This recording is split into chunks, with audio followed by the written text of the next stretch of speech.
Hello mga kawaray, panibagong araw, panibagong video po tayo. Pero bago ko umpisa na ang kwento ko, intro muna tayo mga kawaray.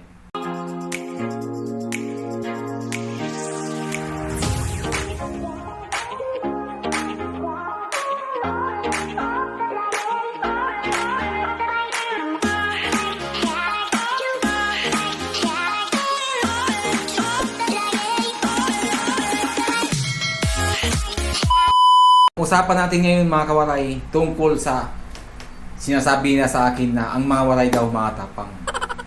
Kasi yun din ang nakasulat sa channel ko, Idmar Waray Motovlog.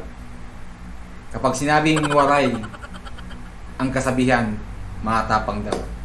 Ngayon, yun ang gusto kong linawin sa inyo mga kawaray. Kaya panoorin mo itong video hanggang matapos ang video na to para malaman mo kung sino ang tunay na matapang.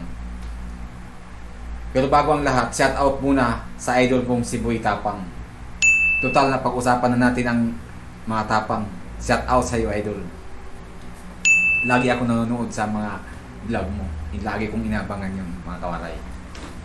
Kaya balik tayo sa usapang mga tapang. Tuwing sinasabi kong na ang probinsya ko ay waray, lagi na sinasabi sa akin na, totoo ba na ang mga waray ay mga tapang? Ginagawa mo! Yun ang gusto kong sagutin sa inyo ngayon.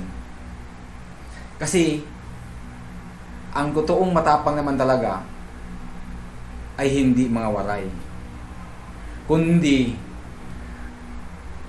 ang nanonood ng video na to, yun ang totoong matapang.